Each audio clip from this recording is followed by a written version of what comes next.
Hello friends, आपका स्वागत है मेरे YouTube channel an effort to success पर। मध्यकालीन भारत के इतिहास में खिलजी वंश से संबंधित जलालुद्दीन खिलजी और अलाउद्दीन खिलजी के बारे में समझेंगे और उनसे संबंधित प्रश्न उत्तर करेंगे।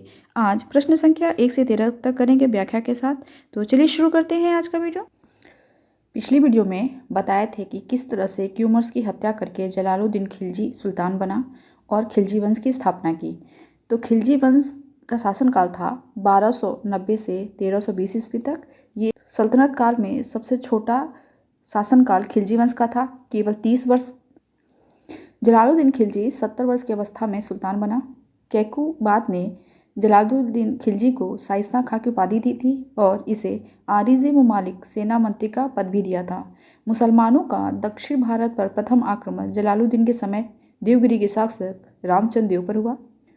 जलालुद्दीन खिलजी के समय ही आधुनिक जो दिल्ली है वहाँ पे मंगोलपुरी इलाका बना था। वहाँ पे 2000 मंगोलों ने इस्लाम धर्म स्वीकार किया था।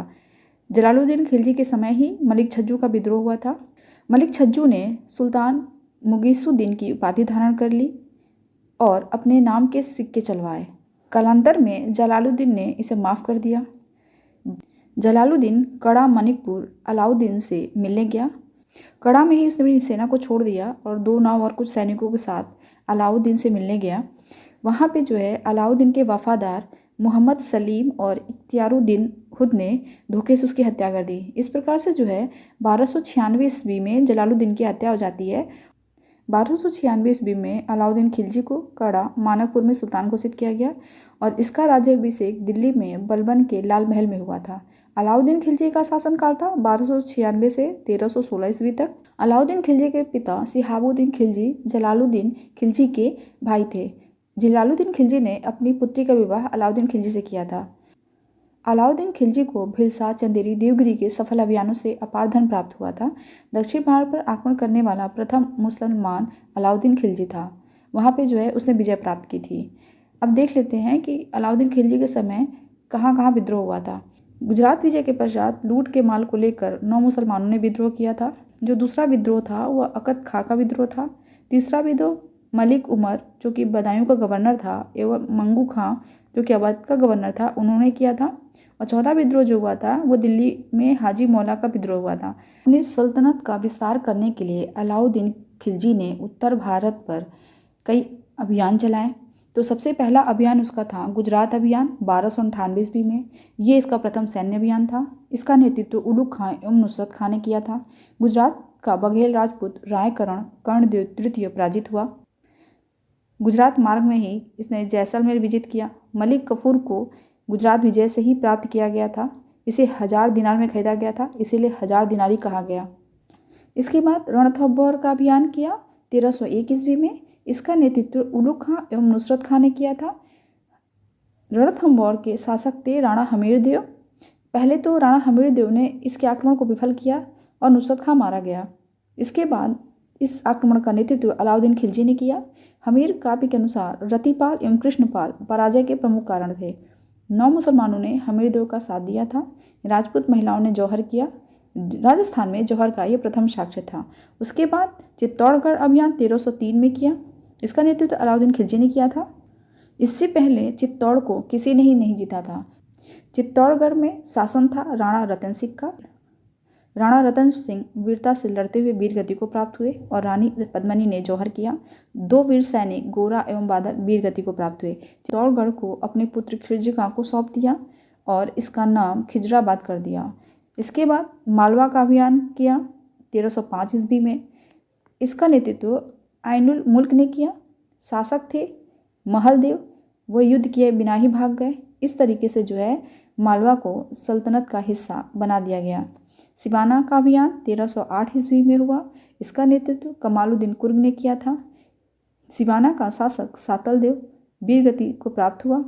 राजपूत महिलाओं ने जौहर किया और इसके दुर्ग का नाम खैराबाद रख दिया गया। कमालुद्दीन कुर्ग को किले का संरक्षक नियुक्त किया गया। इसके बाद जालौर का अभियान 1311 ईस्वी में। इसका नेतृत्व कमालुद्दीन कुर्ग ने किया।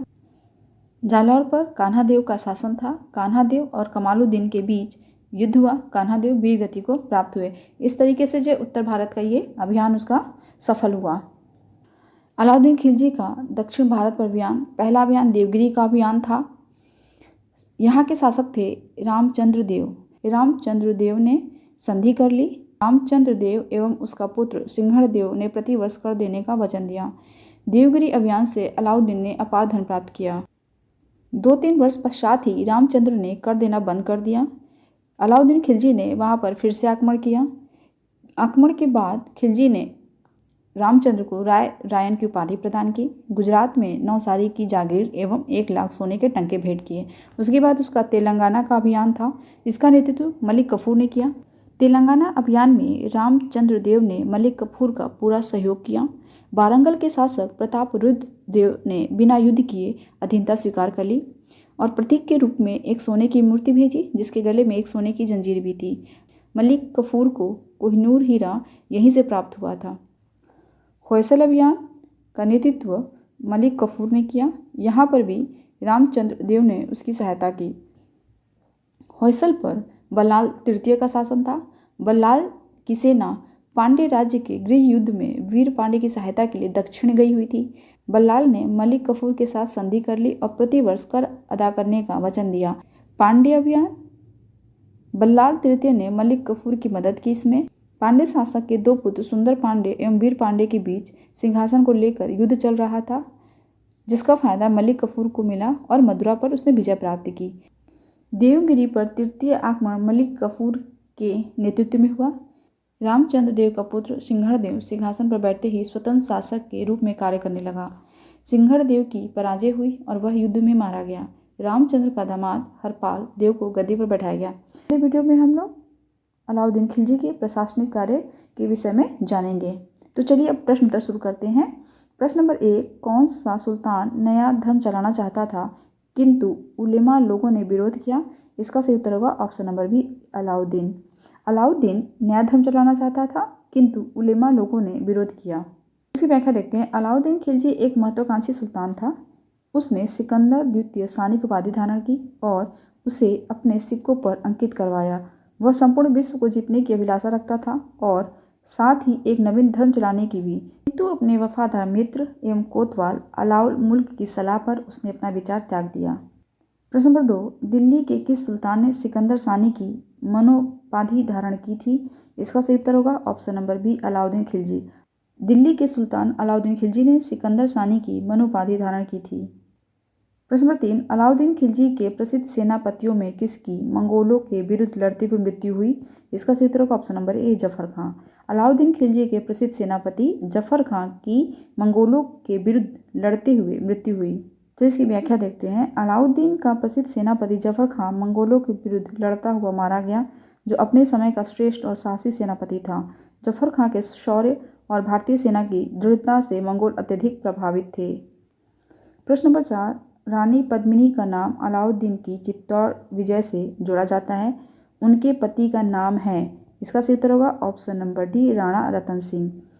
अलाउद्दीन खिलजी के चित्तौड़ अभियान के दौरान अमीर खुसरो भी उनके साथ था, परंतु अमीर खुसरो ने इसकी चर्चा कहीं भी नहीं की है। जिसकी व्याख्या देखते हैं। पद्मिनी की कहानी का आधार 1540 ईस्वी में मलिक मुहम्मद जायसी द्वारा लिखित काव्य पुस्तक पद्मावत है। इसके अनुसार पद्मिनी चित्तौड़ के राजा रतन सिंह की अत्यंत सुंदर और विदुषी पत्नी थी। अमीर खुसरो ने सुलेमान और रानी सैबा के प्रेम प्रसंग का उल्लेख अपने ग्रंथ में किया था और उसे अपने संकेतों में अलाउद्दीन की समता सुलेमान से तथा पद्मिनी की तुलना सैबा से की थी। संभवतया इसी को आधार मानकर मलिक मुहम्मद जायसी ने पद्मावत की रचना की और राणा रतन सिंह की रानी पद्मिनी की कहानी बनी। प्रश्न 5, कथन ए, अलाउद्दीन के दक्षिणी अभियान धन प्राप्ति के अभियान थे। कथन सही है। कारण आर, यह दक्षिणी राज्यों को कब्जे में करना चाहता था। ये गलत है। ये दक्षिण राज्यों को कब्जे में नहीं करना चाहता था। इसका अभियान केवल धन प्राप्ति के लिए था। इस तरीके से ए सही है परंतु आर गलत है। तो सही उत्तर हो जाएगा ऑप्शन नंबर सी, ए सही है परंतु आर गलत है। जिसकी व्याख्या देखते हैं। Doctor S K. लाल ने लिखा है कि धन के लालच और गौरव की लालसा ने अलाउद्दीन को भी दक्षिण के सभी राज्यों पर एक के बाद एक आक्रमण करने की प्रेरणा दी। दक्षिण भारत के इन राज्यों पर आक्रमण करने का अलाउद्दीन का उद्देश्य धन और विजय की लालसा ही थी। उनकी आंतरिक नीति में हस्तक्षेप नहीं था। वह इन दक्षिणी राज्यों को अपने कब्जे में नहीं करना चाहता था। अतः ए सत्य है और आर गलत है। इस प्रकार विकल्प सी सही उत्तर है। प्रश्न नंबर 6, अलाउद्दीन खिलजी के आक्रमण के समय देवगिरी का शासक कौन था? इसका सही उत्तर होगा ऑप्शन नंबर ए, रामचंद्र देव। अलाउद्दीन खिलजी के आक्रमण के समय देवगिरी का शासक रामचंद्र देव था। प्रताप रुद्रदेव वारंगल के शासक थे। मलिक कफूर अलाउद्दीन खिलजी का सेनापति था और राणा रतन सिंह चित्तौड़ के शासक थे। तो इसकी व्याख्या देखते हैं। अलाउद्दीन के आक्रमण के समय देवगिरी का शासक रामचंद्र देव था। 1296 ईस्वी में देवगिरी के शासक रामचंद्र देव ने अलाउद्दीन के सफल आक्रमण से बाध्य होकर उसे प्रतिवर्ष एलिचपुर की आय भेजने का वायदा किया था, परंतु 1306 ईस्वी में उसने उस कर को दिल्ली नहीं भेजा, जिस कारण 1307 ईस्वी में अलाउद्दीन ने मलिक कफूर के नेतृत्व में एक सेना देवगिरी पर आक्रमण करने के लिए भेजी। राजा रामचंद्र देव युद्ध में पराजित हुआ और उसने आत्मसमर्पण कर दिया। 1396 ईस्वी में सुल्तान जलालुद्दीन खिलजी था। उसी के समय अलाउद्दीन खिलजी देवगिरी पर आक्रमण किया था। अपार धन उसको मिला था। उसी धन को देने के लिए जलालुद्दीन खिलजी को उसने कड़ा और मणिपुर में बुलाया था। और अलाउद्दीन खिलजी ने धोखे से जलालुद्दीन खिलजी की हत्या करवा दी और स्वयं दिल्ली सल्तनत का सुल्तान बन गया। प्रश्न 7, सूची 1 को सूची 2 से सम्मिलित कीजिए और सूचियों के नीचे दिए गए कोड से सही उत्तर चुनिए। सूची 1, सूची 2। चलिए मिला देते हैं। रणथंभौर को हमीरदेव से, चित्तौड़ को राणा रतन सिंह से, देवगिरी को राजा राय रामचंद्र से और गुजरात को कर्णदेव से। क्या मिलान होगा? ए का 3, बी का 4, सी का 2, डी का 1। 3, 4, 2, 1 जिस ऑप्शन में होगा वही सही उत्तर होगा। तो चलिए ऑप्शन देख लेते हैं। ऑप्शन नंबर डी देखिए, 3, 4, 2, 1 यही जो है सही उत्तर हो जाएगा। Option number D 3, 4, 2, 1। चलिए इसकी व्याख्या देख लेते हैं। सूची 1 का सूची 2 से सुमेलन है। रणथंभौर में शासक थे हमीरदेव, चित्तौड़ में शासक थे राणा रतन सिंह, देवगिरी के शासक थे राजा राय रामचंद्र, गुजरात के शासक थे कर्णदेव तृतीय। प्रश्न नंबर 8, दिए गए मानचित्र पर ध्यान दीजिए। मानचित्र आप देख लीजिए। ये पूरा जो है मलिक कफूर का विजय अभियान है। अलाउद्दीन खिलजी के समय यहाँ तक गया था। मानचित्र में निर्दिष्ट मार्ग का अनुसरण अपने सैन्य अभियानों में किसने किया था? इसका सही उत्तर होगा option number D, Malik Kafur. मानचित्र में निर्दिष्ट मार्ग का अनुसरण अपने सैन्य अभियानों में मलिक कफूर ने किया था। व्याख्या देखते हैं। मानचित्र में निर्दिष्ट मार्ग का अनुसरण सल्तनत काल में अलाउद्दीन खिलजी के सेनापति मलिक कफूर ने अपनी दक्षिण विजय के दौरान किया था। प्रश्न नंबर 9, किस सुल्तान के काल में खालिसा भूमि अधिक पैमाने पर विकसित हुई? इसका सही उत्तर होगा option number B, Alauddin Khilji. Alauddin Khilji के काल में खालिसा भूमि अधिक पैमाने पर विकसित हुई। इसकी व्याख्या देखते हैं। अलाउद्दीन की राजस्व और लगान व्यवस्था का मुख्य उद्देश्य एक शक्तिशाली और निरंकुश राज्य की स्थापना करना था। उसने उन सभी व्यक्तियों से भूमि छीन ली जिन्हें वह मिल्क, राज्य द्वारा प्रदत्त संपत्ति, इनाम, इंदरात, पेंशन तथा वक्फ धर्मार्थ प्राप्त हुई भूमि आदि के रूप में मिली थी। फलतः खालिसा भूमि अधिक पैमाने पर विकसित हुई। प्रश्न नंबर 10, किस सुल्तान के बारे में कहा जाता है कि उसने भूमि कर को उत्पादन के 50% तक कर दिया था? इसका सही उत्तर होगा option number B, Alauddin Khilji. Option number C, Mohammad bin Tughlaq. इन दोनों सुल्तानों ने भूमि कर को उत्पादन के 50% तक कर दिया था। जिसकी व्याख्या देखते हैं। अलाउद्दीन खिलजी ने उपज का 50% भूमि कर खराज के रूप में निश्चित किया। अलाउद्दीन खिलजी भारत का प्रथम मुस्लिम शासक था जिसने भूमि की वास्तविक आय पर राजस्व निश्चित किया था।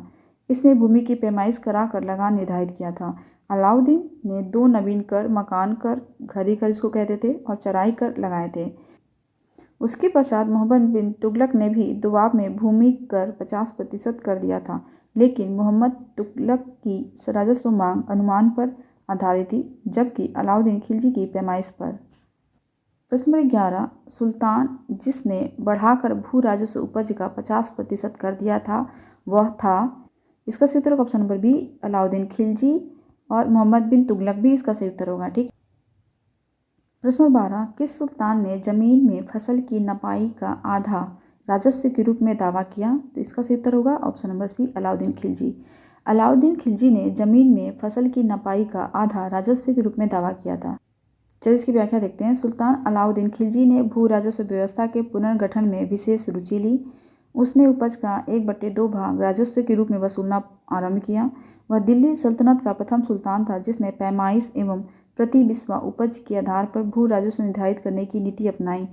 सुल्तान मोहम्मद बिन तुगलक ने केवल दुआब में अनुमान के आधार पर उपज का आधा भाग राजस्व के रूप में वसूलने का आदेश दिया था। किसानों के विद्रोह के कारण कालांतर में उसने राजस्व वृद्धि का यह आदेश वापस ले लिया था। प्रश्न नंबर 13, निम्न कथनों पर विचार कीजिए जो अलाउद्दीन खिलजी से संबंधित हैं। कथन 1 है, उसने कृषि जमीनों की पैमाइश के बाद जमीन की मालगुजारी वसूल की।